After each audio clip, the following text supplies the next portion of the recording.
আমি আজকে বানাবো পাঁপড় দিয়ে, পাঁপড় আর সবজি দিয়ে ভেজ তরকারি।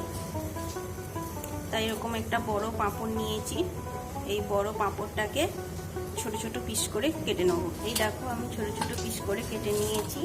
এবার আমি এগুলোকে গরম তেলের মধ্যে ভেজে তুলে রাখবো। একে তো সবজি তরকারি খেতে চায় না,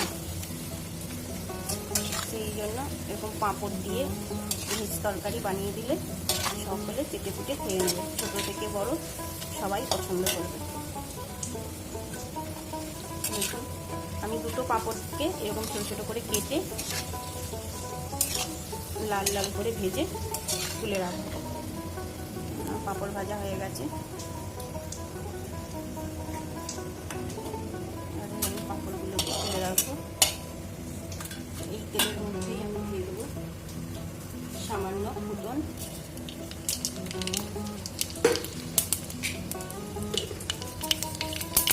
তেজপাতা, আর এই দেখো এখানে কেটে রেখেছি লম্বা লম্বা করে বরবটি, লম্বা লম্বা করে কুমড়ো, বেগুন, আলু। এবার এই সব সবজিগুলো একসাথে আমি এই তেলের মধ্যে দিয়ে দেবো। তেলের মধ্যে দিয়ে সবজিগুলো ভালো করে ভেজে নেব।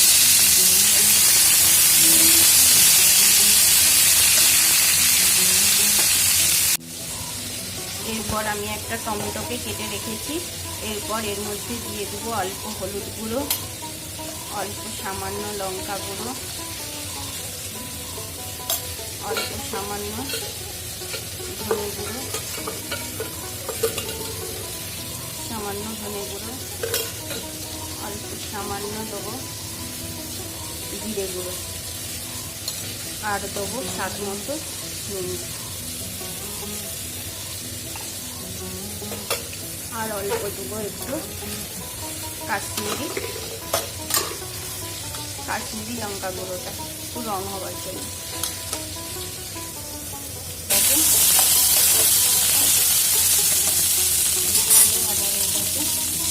এবার আমি মশলাগুলো দিয়ে দেবো। একদম নিরামিষ একটা রেসিপি। অনেকেই তো পেঁয়াজ রসুন পছন্দ করে না, তাই এইভাবে পাঁপড় দিয়ে সবজি রান্না করলে তার স্বাদটা ভালো লাগবে খেতে। দেখুন দিয়ে মশলাটা দিয়ে কষানো হয়ে গেছে। এবারে আমি জল ধোয়া মশলাটা দিয়ে দেবো।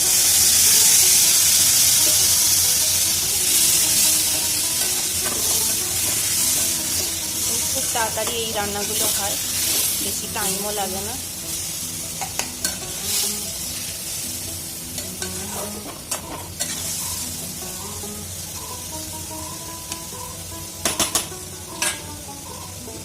এইভাবে আমি সবজিটা কষাতে দেবো।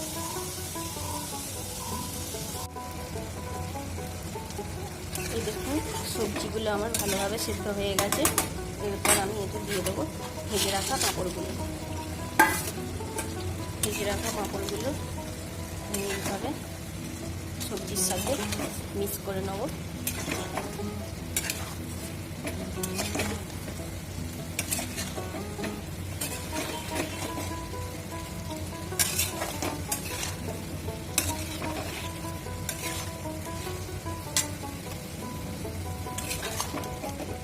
মিক্স করে 1 মিনিটের মতো একটু রান্নাটা করে নেব,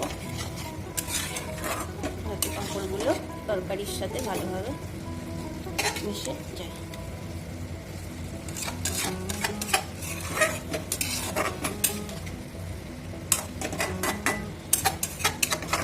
যারা সবজি খেতে চায় না এইভাবে রান্না করে দেবেন, ছোট থেকে বড় সবাই খুব পছন্দ করবে।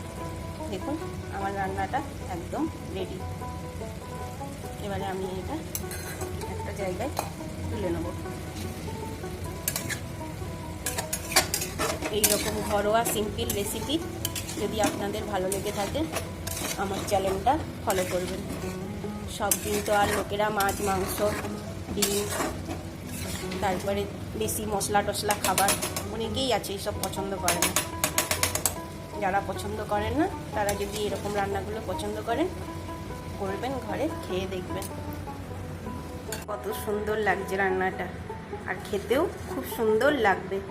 এই রকম যদি ঘরোয়া রেসিপি আপনাদের ভালো লাগে থাকে তাহলে অবশ্যই চ্যানেলটা আপনাদের সাবস্ক্রাইব করে নিতে হবে। আর আমি আপনাদের নিত্য নতুন দারুণ স্বাদের ঘরোয়া সিম্পল রেসিপি দেখাবো। একদম লাইক শেয়ার কমেন্টও করে দেবেন।